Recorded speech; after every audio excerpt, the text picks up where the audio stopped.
जीपॅटसाठी 15 दिवस राहिले आहे आणि ह्या 3 चुका जर तुम्ही करत असणार तर तुमचा रँक गेला समजा. लास्ट डेजमध्ये मुलं काय करतात की मुलांना वाटते की सगळा सिलेबस हा माझ्यामुळे कव्हर झाला पाहिजे. एकाही टॉपिक मी मिस केला नाही पाहिजे आणि त्यामुळे ते काय करतात की नवनवीन युट्यूबवरचे लेक्चर बघतात, नवनवीन पीडीएफ डाउनलोड करतात आणि त्यामुळं त्यांचा कॉन्फिडन्स हा झिरो होऊ शकतो. बरेच मुलं काय करतात की वर्षभर ऑनेस्टली प्रिपेअर करतात आणि ह्या 15 दिवसामध्ये पॅनिक करतात. पॅनिक केल्यामुळे त्यांचा कॉन्फिडन्स तर झिरो होतो, एक्झामिनेशनमध्ये त्यांना प्रॉब्लेम जातात आणि येस ऑफकोर्स त्यांचा रँक घसरतो, त्यांचा सिलेक्शनमध्ये प्रॉब्लेम होतो, एक्झामिनेशन क्रॅक करू शकत नाही. काही मुलं असे करतात, मी बघितलं आहे की जे मुलं ह्या 15 दिवसामध्ये खूप सिरियसली स्टडी करतात आणि ह्या 3 चुका अवॉइड करतात त्यांना 120+ मार्क्स सुद्धा मिळालेले आहे. सो यस गाईज, ह्या 3 चुका खूप इम्पॉर्टंट आहे ज्या 15 दिवसामध्ये करायला पाहिजे नाही. त्या चुका मी तुमच्यासोबत शेअर करणार आहे. तुम्ही जर त्या 3 चुकापैकी कुठलीही एक चूक जरी करत असणार देन इमिजिएटली ती स्टॉप करा आणि त्याला इम्प्रूव्ह करा. पहिल्यांदा गाईज की मुलांना असं वाटतं की जीपॅटचे एक्झामिनेशन खूप टफ आहे. सिरियसली एक्झामिनेशन टफ नाही आहे. पॅटर्न हा प्रेडिक्टेबल असतो, त्या पॅटर्नवरती आपल्याला वर्क करायचं आहे. व्हिडिओ पूर्ण बघा, कारण ह्या व्हिडिओमध्ये जे at the and me 3 mistakes सांगणार आहे त्या मिस्टेक्स तुम्हाला तुमच्या प्रिपरेशनमध्ये करायच्या नाही आहे आणि तुम्ही त्या जर केल्या तर यस ऑफकोर्स तुमचा रँक घसरू शकतो. तुमची जी काही एक्झामिनेशन आहे ती क्रॅक करण्यात तुम्हाला प्रॉब्लेम जाऊ शकतो. First of all guys, me Pallavi assistant professor तुम्हा सर्वांचं स्वागत करते आपलं मराठी चॅनल आपल्या फार्मसीमध्ये, जिथे आपण फार्मसीला आपल्या मातृभाषेमध्ये म्हणजेच आपल्या मराठी भाषेमध्ये बघतो. सगळ्यात पहिली मिस्टेक्स की रीडिंग जास्त, रिव्हिजन कमी. येस, मुलांची ही खूप मोठी मिस्टेक आहे. तुम्ही म्हणणार रीडिंग जास्त करणं ही मिस्टेक आहे का? तर येस, आता ह्या शेवटच्या दिवसामध्ये नवनवीन रीडिंग करणं ही खूप मोठी मिस्टेक ठरू शकते तुमच्या प्रिपरेशनसाठी. कारण आतापर्यंत तुम्ही रीडिंग केलं, that one is the golden time for you. ठीक आहे, बट आता तुम्ही रीडिंग करताय म्हणजेच तुम्ही मिस्टेक करताय. कारण त्याचं रिझन सांगते की नवनवीन पीडीएफ बघणे, नवनवीन लेक्चर घेणे, यामुळे काय होतं की तुम्ही जे आतापर्यंत केलं आहे ते त्याला तुम्ही टेकन फॉर ग्रँटेड घेता, त्यावर तुम्ही रिव्हिजन करत नाही आणि आता नवीन काहीतरी घेताय तर आता रिव्हिजनसाठी टाइमच उरलेला नाहीये आणि यामुळे काय होतं की ब्रेनमध्ये कन्फ्युजन होतं. ॲट द एंड एक्झाम हॉलमध्ये तुम्ही जे काही तुमचा परफॉर्मन्स द्यायला पाहिजे तो परफॉर्मन्स देऊ शकत नाही, कारण तुम्ही ॲट द एंड काहीतरी न्यू रीड करत आहे. सो या सोशल मीडियामध्ये भरपूर काही आपल्याला नॉलेज अवेलेबल असतं, भरपूर काही न्यू गोष्ट आपल्याला शिकायला मिळतं. गुगल आपल्याला खूप काही अवेलेबल करून देतं, युट्यूब खूप काही अवेलेबल करून देतं.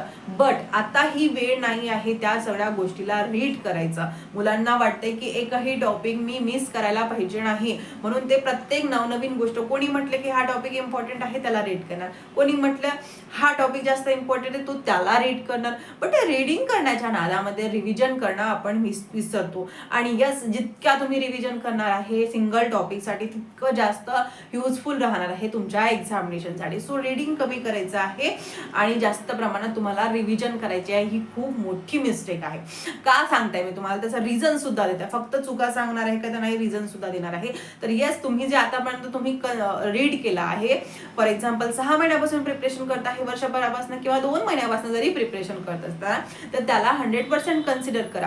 का तर जेव्हा तुम्ही एक्झाम हॉलमध्ये असणार आहे, फॉर एक्झाम्पल एखादा क्वेश्चन आला, ठीक आहे, तुम्ही जे काही रीड केला त्यामधला तो क्वेश्चन जरीही नसला बट MCQs त्यामध्ये असू शकतात. ठीक आहे, ऑप्शनमध्ये जे काही ऑप्शन दिलेले असतात त्यामधला तो ऑप्शन जे रीड केला त्यामधलं कुठेतरी काहीतरी नॉलेज मधलं कुठेतरी काहीतरी रिलेटेड असतं. सो ते ऑप्शन आपल्याला मायनस करण्यासाठी, ऑप्शन काढण्यासाठी आणि करेक्ट आन्सर सिलेक्ट करण्यासाठी ते जे काही रीड केलं आहे ते आपल्याला खूप इम्पॉर्टंट ठरू शकतो. प्रत्येक वेळेस असं होत नाही तुम्ही जे रीड केलं त्यावरतीच MCQ येणार, बट हा असं होतं की ऑप्शन मायनस करण्यासाठी, म्हणजेच काय तर रिव्हर्स मार्ग निवडण्यासाठी, रिव्हर्स MCQ सॉल्व्ह करण्यासाठी ही जी काही तुमचं नॉलेज आहे ते इम्पॉर्टंट ठरू शकतं. म्हणून म्हणते नवीन काहीतरी आता रीड करू नका, आता फक्त मल्टिपल टाइम्स तुम्हाला रिव्हिजन करायचे आहे. ठीक आहे, ही झाली पहिली आणि खूप मोठी मिस्टेक.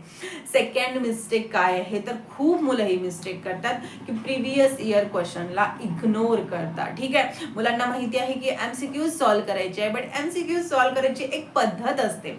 आता काय झालंय की सोशल मीडियावरती आपल्याला इझिली MCQs अवेलेबल होतात. टेलिग्राम, इंस्टाग्राम, व्हॉट्सअप जे काही ग्रुप्स आहे, व्हॉट्सअपचे चॅनल्स आहे, यावरती भरपूर आपल्याला MCQs मिळतं. मुलांना एक सवय पडली आहे MCQ बघितलं की क्लिक केलं लगेच त्याचा आन्सर आपल्याला मिळतं. बट ऑनेस्टली हे तुम्ही करताय तर तुम्ही तुमचा टाइम वेस्ट करताय. यस, तुम्ही म्हणणार MCQ सॉल्व्ह करायला तुम्हीच सांगताय आणि टाइम वेस्ट करताय असंही तुम्ही सांगताय. बट MCQ सॉल्व्ह करण्याची एक पद्धत असते. कुठली पद्धत आहे तर यस, आता टेक्नॉलॉजी भरपूर डेव्हलप झाली आहे, we all of you know. But काही ट्रॅडिशनल गोष्टीच आपल्याला आपला सक्सेस देऊ शकतात. प्रत्येक वेळेस AI आपल्याला मदत करू शकत नाही, लाईक दॅट. ठीक आहे, आता बघा MCQ कसं सॉल्व्ह करायचं असतं. तर MCQ सॉल्व्ह करायसाठी तुम्ही तुमचा एक टार्गेट घ्या. फॉर एक्झाम्पल तुम्हाला 100 किंवा 200 MCQ सॉल्व्ह करायचं तर ते टार्गेट घ्या. ठीक आहे, कशा प्रकारे करायचं की एक MCQ सॉल्व्ह करायचं आणि त्याचा आन्सर तुम्हाला तिथे क्लिक करायचा नाही आहे. जरी ऑनलाईन MCQ असणार किंवा तुम्ही बुक्समधनं रीड करायचं असणार तर करत असणार की तरीही तुम्हाला त्याचा आन्सर तिथे बघायचं नाही आहे. जरी दिसत असणार ते क्लिक करूच नका. मी म्हणणार की फक्त MCQ रीड करा आणि त्याचा आन्सर तुम्ही एका पेजवरती लिहा. ठीक आहे, अगेन सेकंड MCQ लिहा, सॉल्व्ह करा, त्याचा आन्सर तिथे खाली सेकंड ऑप्शन टाकून लिहा. थर्ड MCQ सॉल्व्ह करा, थर्ड ऑप्शन टाकून आन्सर लिहा. आणि तुमचं जे टार्गेट झालं आहे 100 किंवा 200 MCQचा, देन प्रत्येक MCQचा तुम्ही आन्सर सिलेक्ट करा. ठीक आहे, चेक करा. यामुळे टाइम जातो. आय नो की थोडं डिफिकल्ट होतं मुलांना की जर ऑनलाईन जर MCQ सॉल्व्ह करताय तर एक MCQ बघा, मग परत सगळे सॉल्व्ह करा आणि देन परत त्याचा आन्सर चेक करा. बट टाइम गेला तरी तुम्हाला याचा फायदा खूप जास्त होतो. एक सिंगल क्लिकमध्ये MCQ घेणं काय आणि हे असं अशा प्रकारे जे मी सांगताय ते त्या प्रकारे तुम्ही सॉल्व्ह करणं, तर त्याचा ॲडव्हान्टेजेस खूप जास्त असतो. यामुळे तुमचा रिझल्ट इम्प्रूव्ह होऊ शकतो. सो ही मिस्टेक तुम्ही अवॉइड करा. आणि यस, यामुळे तुमचं जे काही तुम्ही एक्झामिनेशनमध्ये MCQ सॉल्व्ह करणार त्यामुळे तिथे तुम्हाला एक एक्सपिरियन्स येतो. आणि मिस्टेक नोटबुक प्रिपेअर करा. जे MCQ तुमचे चुकताय त्याच्या एक नोटबुक प्रिपेअर करा, त्यावरती वारंवार रिव्हिजन करा. जर तुम्ही हे करत नसणार तर तुमची खूप मोठी चूक आहे, त्याला तुम्ही इमिजिएटली स्टॉप करा. ठीक आहे, थर्ड मोस्ट इम्पॉर्टंट मिस्टेक कुठली करतात तर फॉर्म्युलाजला मुलं इग्नोर करतात. फार्माकोकायनेटिक फार्मास्युटिक्समध्ये काही फॉर्म्युलाज आहे त्याला ते इग्नोर करतात, कारण फॉर्म्युला सगळ्यांना बोरिंग वाटतं. त्यांना वाटतं की सेकंड जे काही MCQ असणार ते मी सॉल्व्ह करणार, फॉर्म्युलावारे मी सॉल्व्ह करणार नाही. ठीक आहे, सो ही चूक तुम्ही करू नका. मी सुद्धा ही चूक केली होती गाईड, बट माझं लक चांगलं असणार, एक्झामिनेशन क्रॅक झाली. बट तुम्ही ही चूक करू नका, कारण फॉर्म्युलाज वरती 3 ते 4 MCQ येतात आणि 3 ते 4 MCQ आपण सहज सोडणं म्हणजे किती मार्क्स सोडताय हे तुम्हीच तुमचा ठरवा. ठीक आहे, सो यस, फॉर्म्युला तुम्ही निग्लेक्ट करू नका, त्यावरती वारंवार रिव्हिजन करा. त्यावरती बरेच क्वेश्चन मी बघितले आहेत, दरवर्षी क्वेश्चन बघते. ठीक आहे, सो ह्या 3 मिस्टेक पैकी कुठली एकही जर तुम्ही करत असणार तर त्याला इमिजिएटली तुम्ही स्टॉप करा, कारण ही तुमच्या रँकमध्ये इफेक्ट करू शकते, तुमच्या एक्झामिनेशनच्या रिझल्टमध्ये खूप बॅड इम्प्रेशन क्रिएट करू शकते. सो येस गाईज, तुम्हाला अगेन कुठलाही प्रकारचा प्रिपरेशनमध्ये प्रॉब्लेम असणार तर मला नक्की कमेंट करा. मी इमिजिएटली त्यावरती व्हिडिओ प्रिपेअर करणार, कारण टायमिंग आपल्याकडे कमी आहे आणि आपल्या फार्मसीचा नेहमीच मोठं राहिलं आहे की मुलांचे जे काही प्रॉब्लेम आहे त्या प्रॉब्लेमवरती सोल्युशन घेऊ. ठीक आहे, सो येस, व्हिडिओ जर इन्फॉर्मेटिव्ह वाटत असणार तर व्हिडिओला लाईक करायला विसरू नका आणि येस, चॅनलला सबस्क्राईब करायला विसरू नका, कारण ह्या चॅनलसारखं चॅनल तुम्हाला परत कुठेच मिळणार नाही जिथे आपण फार्मसीला आपल्या मातृभाषेमध्ये म्हणजेच आपल्या मराठी भाषेमध्ये बघतो. सो भेटूया नेक्स्ट व्हिडिओमध्ये अशाच इन्फॉर्मेटिव्ह कंटेंट सोबत. Till then guys, bye bye and best of luck for your examination.